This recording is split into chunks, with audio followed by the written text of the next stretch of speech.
En el año 63 a.C., el romano Pompeyo tomó Jerusalén. Ese fue el fin del judaísmo en el país.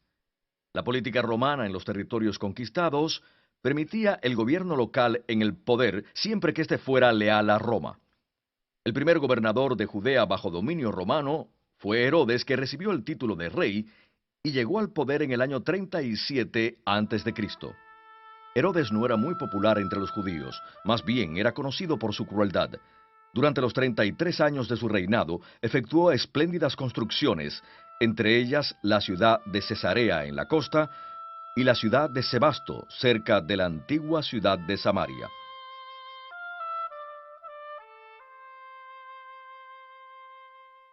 Herodes le dedicó ambas ciudades al emperador Augusto. Construyó además muchas fortalezas en lugares estratégicos en todo el país. Entre ellas se encontraban los fuertes de Masada, Herodión y la fortaleza de Maqueronte, donde más tarde Juan el Bautista sería encarcelado antes de ser asesinado por Antipas, el hijo de Herodes. El más grande proyecto de construcción efectuado por Herodes fue la reconstrucción del Templo de Jerusalén, pues duplicó el tamaño de la plataforma donde aún estaba el antiguo templo y protegió el lado noroccidental de la plataforma con una fortaleza. Era allí donde el gobernador romano solía residir cuando subía de su residencia en Cesarea a Jerusalén. Tal vez fue aquí, en la llamada Fortaleza de Antonia, donde Jesús compareció ante Poncio Pilato, el gobernador romano. Cuando Pablo fue arrestado, según Hechos 21, lo llevaron del templo a la fortaleza por unas escaleras. Desde allí habló a la multitud enfurecida que estaba abajo. El templo de Jerusalén era bastante concurrido. Lo visitaban miles de judíos diariamente. Entre las muchas actividades estaban no solo los sacrificios de animales y las rutinarias ofrendas diarias, sino los sacrificios especiales que muchos hacían como acción de gracias en cumplimiento de un voto nazareo por haber sido sanados de alguna enfermedad y muchas otras razones.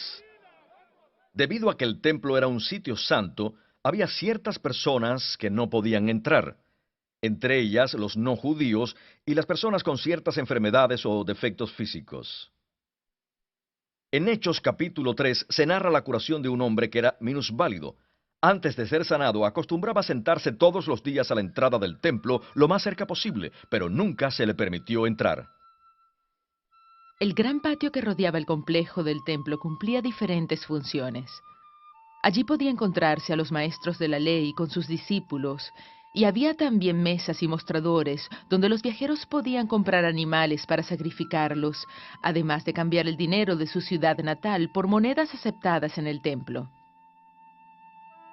En 13 lugares alrededor del templo había grandes cofres en forma de cuerno de carnero, en los cuales la gente podía depositar sus ofrendas y donativos para el templo. Fue en uno de ellos donde la viuda pobre echó sus 2 pequeñas monedas de cobre.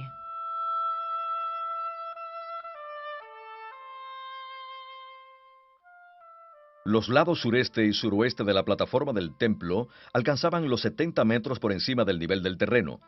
Desde el lado suroeste, un sacerdote hacía sonar cada semana el shofar o cuerno de carnero para anunciar el principio y el final del día de reposo. Este sitio se conocía como el lugar donde se toca la trompeta. Tal vez fue también conocido como el pináculo del templo. El complejo del templo estaba controlado por el sumo sacerdote y los saduceos, que eran de su partido. Al ayudante del sumo sacerdote lo llamaban Segán, y una de sus obligaciones era la vigilancia del templo.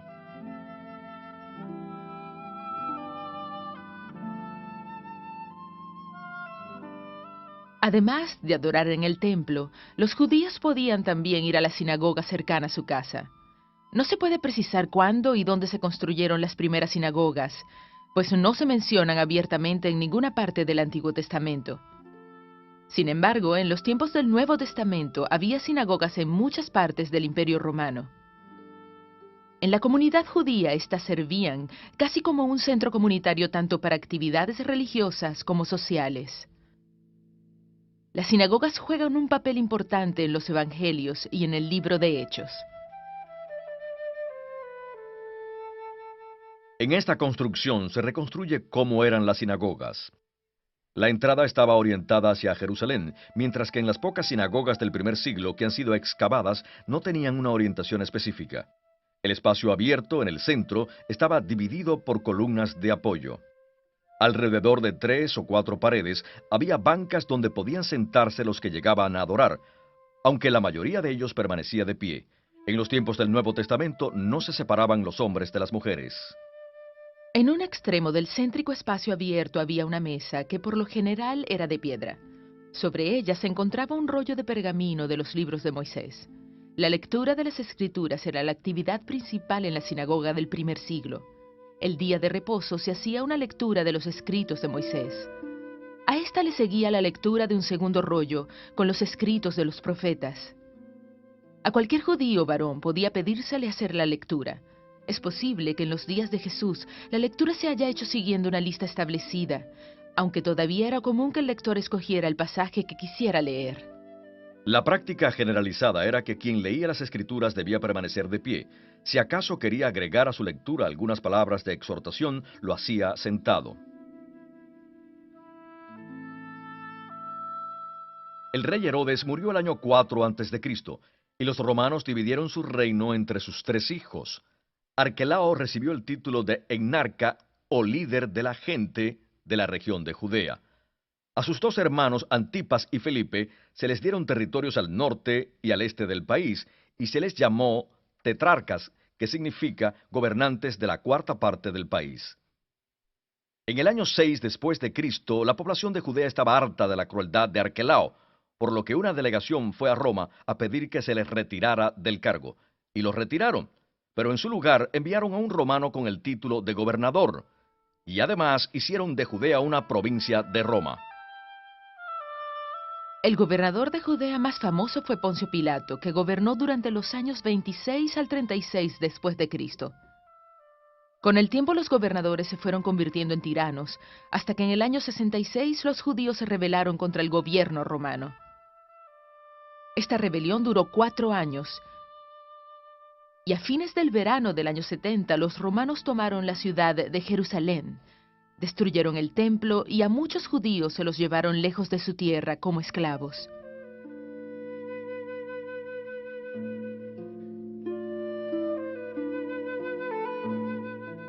El ejército romano se dividía en legiones. Cada legión constaba de unos 5.000 soldados. En el tiempo del Nuevo Testamento había 4 legiones ubicadas en la provincia de Siria, de la cual Judea era parte. Cada legión estaba dividida en 10 cohortes, y cada cohorte tenía 6 centurias, de 80 hombres cada una. El jefe de una centuria se llamaba centurión. Algunos centuriones se mencionan en el Nuevo Testamento. El ejército romano podía usar su autoridad para hacer que una persona común prestara servicio de manera temporal. Este es el antecedente del dicho de Jesús: si alguien te obliga a ir 1 milla, anda con él 2 millas. Los soldados romanos ejercieron esta autoridad cuando obligaron a Simón de Cirene a cargar la cruz de Jesús hasta el lugar de su ejecución.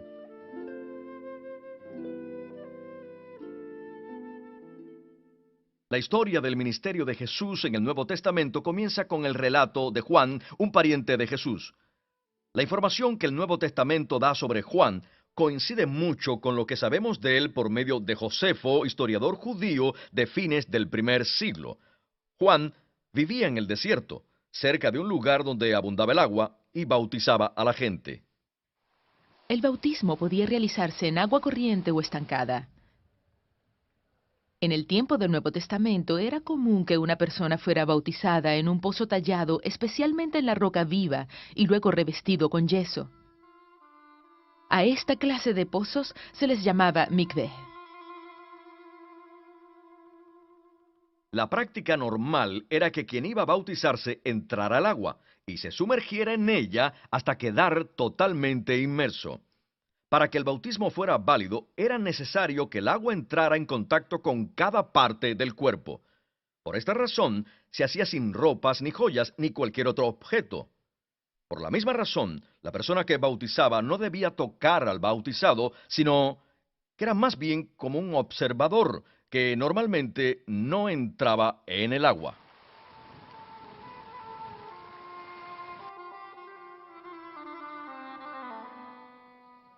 El ministerio de Jesús comenzó en la región norte de la tetrarquía gobernada por Felipe. Gran parte de lo que narran los evangelios se ubica en la región de Galilea, específicamente alrededor del lago conocido como Mar de Galilea, que en hebreo se llama Kinneret. A este lago lo alimenta el río Jordán, que fluye desde su origen en el norte, cerca del monte Hermón. El río abandona el lago y corre hacia el sur hasta llegar al Mar Muerto. Este lago se encuentra a más de 200 metros bajo el nivel del mar y 3 de sus lados están rodeados de colinas. En los evangelios casi todos los sucesos cerca del lago tienen lugar en su extremo norte. Todos los desplazamientos de Jesús sobre el lago ocurren aproximadamente en un eje este-oeste. Cuando en el Nuevo Testamento se dice que Jesús cruzó en una barca, por lo general significa que atravesó el lado noreste o noroeste del lago, no que lo cruzó de lado a lado. Debido a la poca elevación del mar de Galilea y otros factores geofísicos, predomina sobre el lago un viento constante que cobra más fuerza aproximadamente a media tarde cuando sopla de oeste a este, el cual levanta grandes olas en el lado oriental. Este viento por lo general disminuye al anochecer y puede cambiar de dirección durante la noche, mientras que ya no sopla tan fuerte. En los meses de invierno, la región de Galilea y el resto del país son objeto de tormentas que vienen del norte o del noroeste y que pueden ser muy violentas. Una historia que se repite en los 3 evangelios sinópticos habla de lo que pasó cuando Jesús ordenó a unos demonios que entrara en un hato de cerdos. Estos corrieron hacia un despeñadero y cayeron al lago. Pocos lugares coinciden con esta descripción, aunque probablemente esto ocurrió en el lado oriental del lago.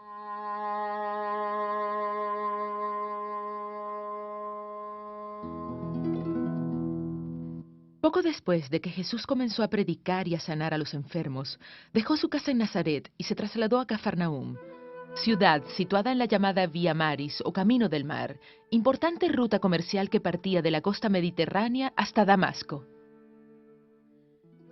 Esta se hallaba en la frontera política que separaba la tetrarquía de Galilea, gobernada por Herodes Antipas, de la de Gaulanitis, gobernada por su hermano Felipe. Por su ubicación, había en Cafarnaúm una aduana romana. Uno de los discípulos de Jesús, el recaudador de impuestos Mateo, probablemente trabajó allí. El pueblo también contaba con una pequeña guarnición militar acuartelada al este de la ciudad judía. Esta estaba comandada por un centurión que pudo ser uno de los mercenarios de Herodes Antipas. Las actividades de un recaudador de impuestos consistían en cobrar los aranceles a los comerciantes que viajaban por la Vía Maris, en cobrar los impuestos a los que pescaban en el mar de Galilea y en mantener el orden público. Cafarnaúm evidentemente era una ciudad pequeña, aunque lo bastante grande como para tener su propia sinagoga. Su población aproximada era de 1.000 o 1.500 personas y la mayoría vivía de la pesca en el lago. En los evangelios se mencionan algunos otros pueblos en esa región. Como a 5 kilómetros al norte de Cafarnaúm se encontraba el pueblo de Corazín. Allí, en una sinagoga de después de los tiempos del Nuevo Testamento, se encontró una silla conocida como la silla de Moisés. En los días de Jesús había también sillas de este tipo, pero no se sabe con certeza cuál era su uso. Lo que está claro es que eran símbolo de autoridad. Por eso la mayoría de las traducciones recientes de Mateo 23 no mencionan la silla en sí, aunque sí la autoridad de Moisés ejercida por los líderes judíos.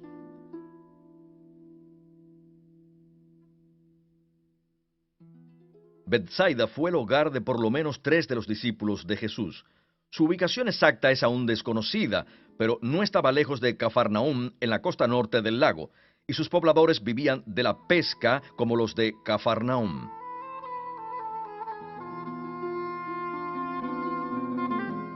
Una barca pesquera de Galilea medía unos 8,5 metros de largo y 2,5 de ancho, con capacidad para 12 o 15 personas. Se podía impulsar por una vela o también con remos. Era dirigida con un remo especial o timón en su parte posterior. Por lo general trabajaban en grupos para poder utilizar las redes. También usaban anclas para poder permanecer en un mismo lugar. Estas se hacían con una piedra grande, la cual tenía un hoyo por el que se pasaba una cuerda y la cuerda se ataba a la barca. Esta muestra de barca pesquera fue descubierta en 1986, mientras el nivel del lago llegó a estar particularmente bajo. Tanto por el Antiguo como por el Nuevo Testamento se conocen diferentes tipos de redes para pescar. El esparabel lo podía usar un solo hombre. Era una red circular con pesas en sus bordes y una cuerda para jalar. Medía entre 6 y 7 metros y medio de diámetro. Con un movimiento circular se lanzaba desde una barca o desde la orilla para que cayera en el agua totalmente extendida. De este modo, con las pesas que llevaba en los bordes, se sumergía la red y los peces quedaban atrapados en ella. Luego se alaba la cuerda para cerrar la red y atraerla hacia el pescador. Un modo de pescar con red era arrastrarla por el agua para atrapar a los peces. Esta red era larga y rectangular. Pendía verticalmente en el agua con boyas en el borde superior y pesas en el inferior. Varios hombres alaban la red desde la barca o desde la orilla, y cuando los bordes se acercaban hacia la barca o hacia la orilla, los peces quedaban atrapados dentro de la red. Esta red se menciona en Mateo 13 y en el Antiguo Testamento, en los libros de Ezequiel y Habacuc. Un tercer tipo de red se menciona en Job y en Eclesiastés, igual que en los evangelios sinópticos. Esta consistía en 3 redes unidas en capas. Una era una malla más fina y quedaba entre las otras 2 más gruesas. A diferencia de la red de arrastre, esta red no se movía para atrapar los peces, solo se echaba en el agua y se dejaba ahí por un buen tiempo hasta que los peces nadaban hacia ella y quedaban atrapados. Al nadar los peces a través de la malla externa y avanzar contra la fina, hacían que ésta atravesara la otra capa de malla gruesa, quedando así atrapados en una especie de bolsa de la que no podían salir. También podían pescarse peces uno a uno sin usar una red. Se usaba el anzuelo, pieza curva de metal, hueso o de alguna espina resistente. Uno de sus extremos era puntiagudo y por lo general detrás de la punta tenía una púa. En el otro extremo tenía una curva o recodo al que se ataba un hilo de pescar. Para atrapar al pez, se ponía alguna carnada que atrajera al pez en el anzuelo y este, unido al hilo, era arrojado al agua. Cuando el pez mordía la carnada, quedaba atrapado. Este tipo de pesca se menciona una vez en Amós 4 y una vez en Mateo 17. El Antiguo Testamento usa varias palabras para referirse a una lanza de pescar. El arpón era una vara de madera con una punta de metal o hueso con púas en un extremo. Es probable que en el otro tuviera una cuerda para que el pescador pudiera jalar el arpón. El pescador lanzaba el arpón e intentaba clavárselo al pez o animal acuático.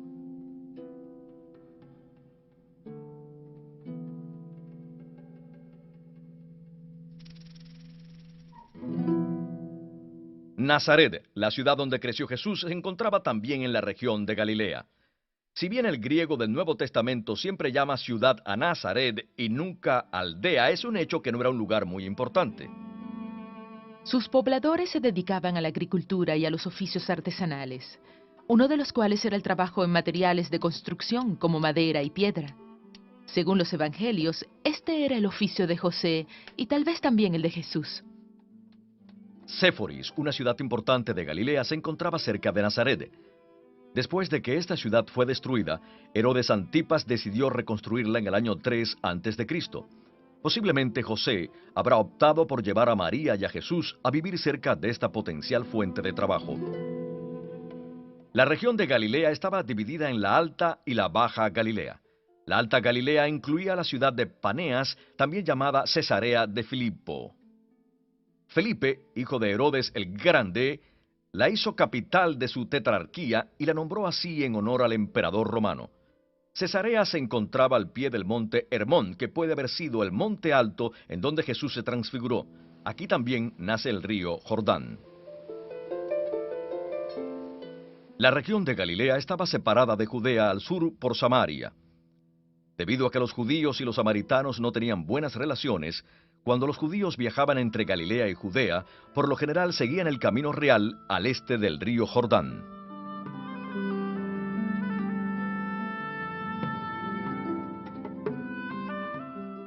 Las casas y otras construcciones se construían normalmente con el material más a la mano.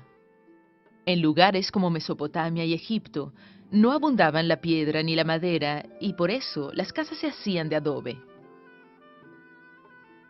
En Israel, el material de construcción más accesible era la piedra. Esta se seleccionaba de tal manera que su forma encajara bien para hacer una pared. En caso contrario, era tallada por picapedreros.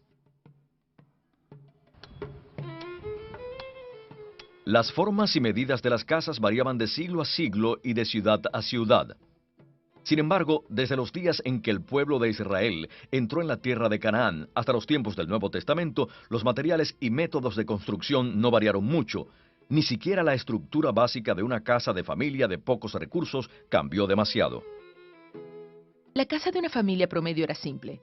Consistía en un patio abierto rodeado de cuartos en 3 de sus costados. Esta casa, que constaba de 4 espacios, solía llamarse la casa de 4 habitaciones. En cada lado del patio había un cuarto. Uno de ellos estaba por lo general cerrado y se usaba como depósito o cocina. Otro de los cuartos se usaba para actividades semejantes, aunque en muchos casos estaba abierto y quedaba separado del patio solo por unos pilares. En algunos casos, este segundo cuarto se usaba como establo para los animales de la familia. Ambos cuartos estaban techados, y algunos arqueólogos creen que por lo general también el patio estaba techado. Entre otras actividades que se realizaban en estos cuartos estaban el hilar, tejer y teñir telas, hacer herramientas o repararlas, y hasta prensar pequeñas cantidades de aceitunas para obtener aceite. En la parte posterior del patio y perpendicularmente opuesto a este había un cuarto largo. Aquí la familia dormía junta en el suelo, sobre esteras o en camas muy bajas. Cuando aquel hombre en la parábola de Jesús dice, «Estoy en cama con mis hijos», se entiende que estaba durmiendo en ese cuarto común, donde también comía la familia.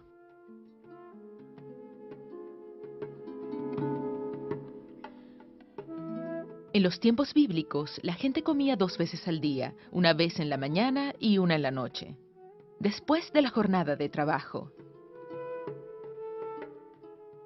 La comida se servía en platos grandes, sobre un tapete en el suelo, y los comensales se sentaban alrededor de él. Hay además referencias en la Biblia de gente sentada a la mesa para comer, en su mayoría, gente adinerada. La palabra hebrea para mesa originalmente se refiere a un tapete de paja o a una piel de animal tendida en el suelo. Aunque hubiera una mesa, esta era simplemente un tapete elevado. La posición para comer alrededor de la mesa era acodarse del lado izquierdo sobre un cojín, con las piernas ligeramente dobladas hacia atrás. En cierta ocasión en que Jesús estaba a la mesa, una mujer se le acercó por detrás y ungió sus pies. Desde esta misma posición, Juan reclinó su cabeza sobre el pecho de Jesús para hablarle. En la parábola de Lázaro y el hombre rico, Jesús dice que Lázaro fue llevado por los ángeles al seno de Abraham. Esto puede referirse a un simbólico banquete mesiánico, donde Lázaro ocupa el lugar de honor a la derecha de Abraham. En los tiempos bíblicos, la gente no usaba cubiertos como tenedores, cucharas o cuchillos para comer. Simplemente usaban las manos. Era práctica común partir un pedazo de pan y remojarlo en algún alimento o usarlo para tomar algún otro alimento. Cuando el proverbio habla del perezoso que pone su mano en el plato pero no se lo lleva a la boca, eso no quiere decir que esté comiendo con las manos, sino que su pereza le impide llevarse el bocado a la boca. Como por lo general la gente metía la mano en el mismo plato de comida, lavarse las manos era una práctica higiénica muy importante. Por eso la ley judía daba gran importancia al lavarse las manos antes de comer. En una casa promedio, la comida se ponía en fuentes o tazones de barro. Las tazas también se hacían de arcilla, pero había familias que llegaban a tener tazas y otros utensilios hechos de piedra, los cuales no se rompían fácilmente y se podían hervir para purificarlos si algo impuro llegaba a tocarlos. Este lujo de tener utensilios de metal o de vidrio solo podía dárselo un rico. Algunas veces se usaban también envases de piedra para almacenar agua. En el relato del Evangelio de Juan acerca de las bodas de Caná, el agua estaba almacenada en grandes recipientes de piedra. Durante el día, el dormitorio comedor se iluminaba solo por la luz que entraba por la puerta o por las pequeñas ventanas, y por la noche se iluminaba con lámparas de aceite que podían ser de diferentes formas. Básicamente, la idea era la de tener una vasija abierta o cerrada con aceite de oliva, donde se colocaba una mecha de tela en el aceite y se encendía para dar luz. Por lo general, las paredes interiores y exteriores de la casa se recubrían con yeso. Esto evitaba que penetraran el aire o la lluvia o algunos insectos y animales pequeños. Aquí podemos ver cómo se construían las paredes. Primero tenían una capa de piedra y después las cubrían con barro, una mezcla de tierra y agua. Por fuera, como recibían el calor del sol, le aplicaban una o dos capas de yeso, el cual era más suave. En algunas casas estas capas de yeso se pintaban o se decoraban. El piso de una casa sencilla era generalmente de tierra apisonada, que por supuesto podía ablandarse debido a que la gente entraba y salía. Cuando la tierra así ablandada no se humedecía ni se volvía a apisonar, creaba una capa de polvo en el piso. En una de sus parábolas Jesús habla de una mujer que perdió una moneda en su casa. Y es que en un piso con tierra suelta fácilmente podía perderse una moneda. Para encontrar su moneda, la mujer tomó una escoba y barrió el piso. Una casa familiar usualmente tenía un piso, aunque algunas veces tenía más de uno.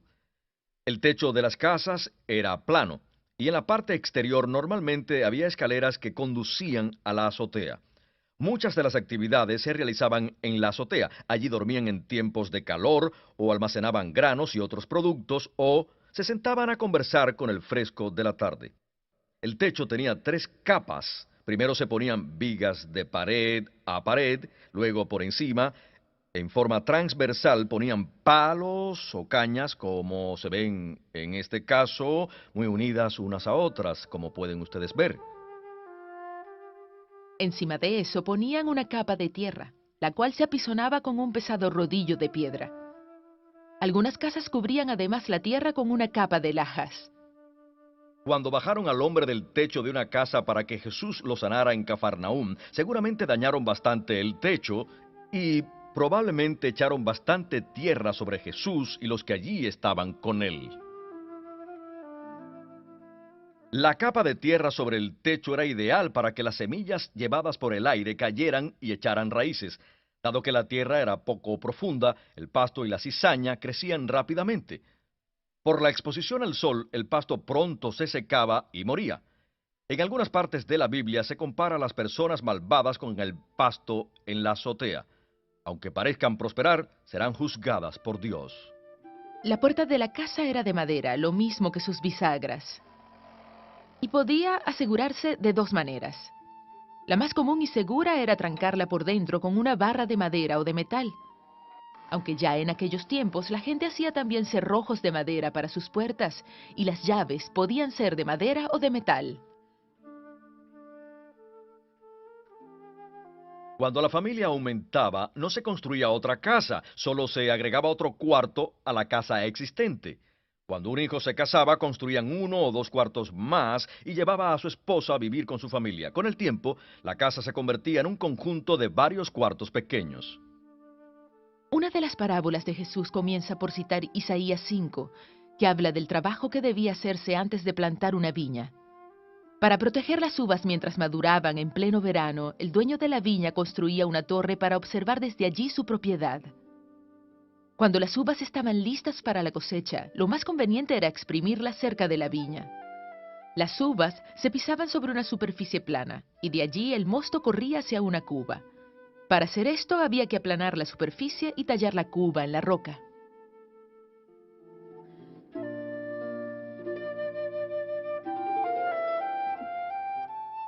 Los romanos dieron a los judíos libertad para administrar sus asuntos legales. La Corte Suprema judía en los días del Nuevo Testamento era el Sanedrín, que se componía de un total de 70 miembros, además del sumo sacerdote que presidía las audiencias. El Sanedrín celebraba sus audiencias por lo general en un salón del templo, y podía incluso sentenciar a una persona a muerte, aunque no podía ejecutar la sentencia sin el permiso de las autoridades romanas. En Lucas 4 se relata el retorno de Jesús a Nazaret, ciudad donde él creció. En la sinagoga en Nazaret, Jesús leyó el libro del profeta Isaías. Lo que dijo después de leer hizo que los oyentes se enfurecieran e intentaran matarlo. La ley de Moisés estipulaba varias formas de pena de muerte, entre ellas la lapidación. Aún antes de los días del Nuevo Testamento se habían establecido los procedimientos para la ejecución de un convicto por lapidación. Para que la muerte fuera un poco más humanitaria, el reo era lanzado de cabeza desde una altura aproximada a la estatura de 2 hombres, con lo cual debía quedar inconsciente de inmediato. Luego los acusadores procedían a arrojar grandes piedras sobre el reo sentenciado, hasta matarlo.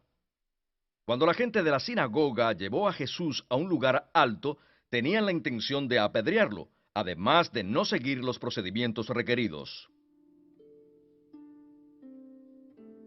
El cuerpo del muerto debía enterrarse antes de caer el sol el mismo día. Hasta el momento del entierro debía ser colgado de un árbol como advertencia contra la maldad. Esto es lo que significa el versículo en Deuteronomio: maldito es aquel que es colgado. En los rollos del Mar Muerto, este mismo versículo se refiere a la muerte por crucifixión. La crucifixión era una pena de muerte en la que el acusado era clavado o atado a un árbol o palo, del cual quedaba colgado hasta morir. Era conocida y practicada por muchas culturas, mucho antes de los días del Nuevo Testamento. Tal vez los romanos adoptaron esta práctica de los cartagineses en el norte de África. La ejecución a menudo se realizaba sobre una cruz hecha de madera. El palo vertical se fijaba de forma permanente al suelo, para lo que a veces se usaba un tocón de árbol. El madero horizontal lo llevaba el convicto hasta el lugar de la ejecución. Allí éste era puesto sobre el madero horizontal y clavado a éste por las muñecas. Luego se levantaba el travesaño con la víctima y se unía al palo vertical. A veces este tenía un pequeño punto de apoyo donde el condenado se sentaba. Después se clavaban las piernas unidas o una a cada lado del poste. Esta posición del ejecutado le dificultaba la respiración y el bombeo de la sangre, y normalmente moría por asfixia, aunque podía tardar varios días en morir. La víctima podía aliviar el dolor en la parte superior de su cuerpo, impulsándose hacia arriba con sus piernas, pero si éstas se le fracturaban, moría más rápido. Las fuentes judías hablan de que algunas mujeres de la nobleza en Jerusalén acudían a aliviar a los crucificados. Para disminuir el dolor, les daban una bebida drogada que embotaba los sentidos y disminuía el dolor.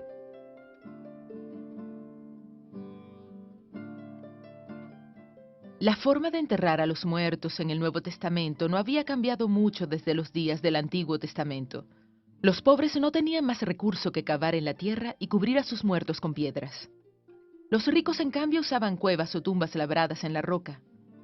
Cientos de tumbas complicadas y sencillas se cavaron en las colinas alrededor de la ciudad de Jerusalén, principalmente en el Monte de los Olivos y en el Monte Scopus. En tiempos del Nuevo Testamento, los ricos acostumbraban ya colocar a sus muertos en una caja larga de piedra o sarcófago hasta que no quedara carne. Los huesos se colocaban luego en una caja pequeña llamada caja de los huesos u osario para su entierro final, y la caja larga se dejaba para el siguiente cuerpo.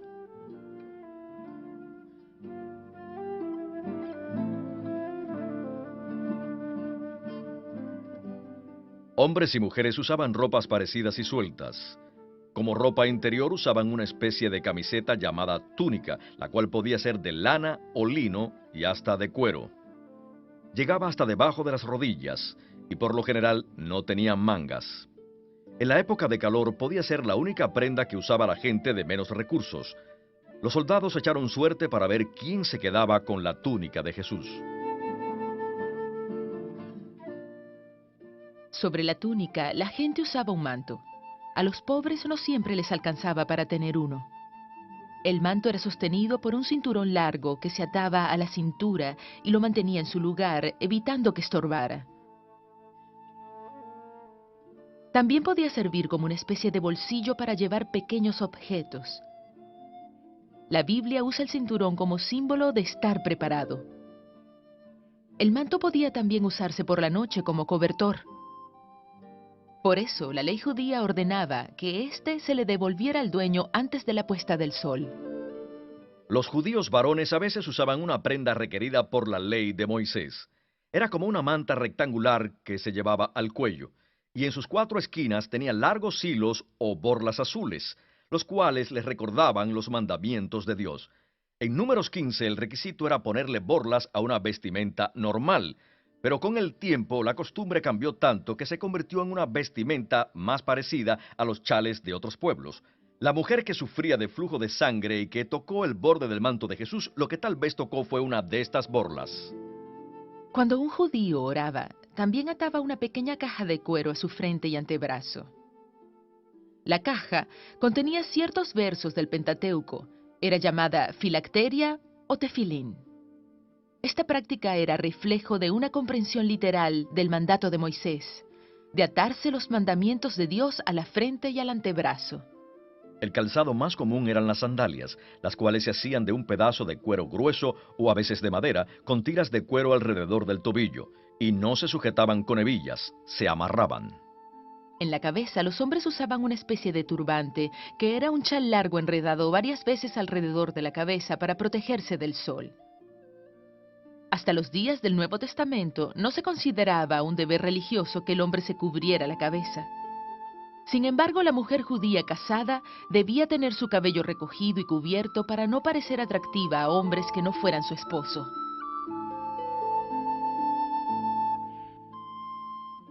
Los evangelios narran varios viajes de Jesús y sus discípulos entre Galilea y Jerusalén. Estos viajes se hacían a pie, que era el medio más común de desplazarse. La caminata desde el norte generalmente se hacía por el territorio al este del río Jordán. Al llegar al norte de la ciudad de Jericó, los viajeros se dirigían al oeste. Desde aquí remontaban una escarpada cuesta por un camino romano hasta llegar a Jerusalén. El viaje completo duraba 3 o 4 días. El viaje de Jerusalén a Jericó era de un día. A este lugar se refería Jesús en la parábola del buen samaritano. En esta parábola Jesús describe a un hombre viajando desde la ciudad de Jerusalén hasta Jericó. El viaje era de unos 30 kilómetros o cerca de un día según las antiguas fuentes, y descendían por una cuesta de cerca de 1200 metros bastante empinada.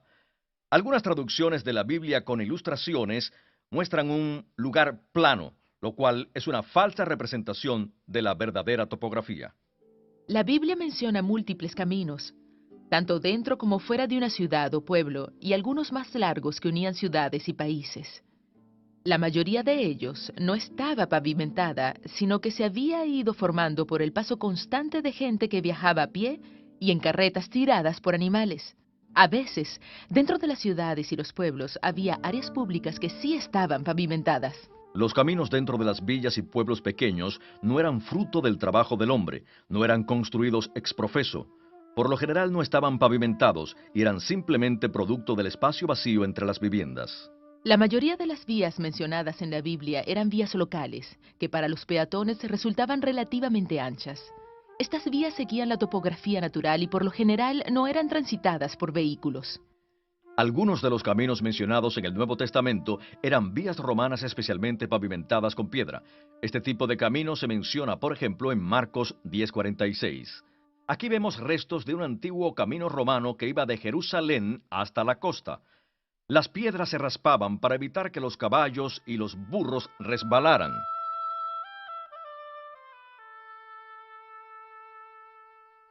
La ciudad de Jerusalén en los tiempos de Jesús contaba con unos 50,000 o 100,000 habitantes. La ciudad estaba rodeada por murallas.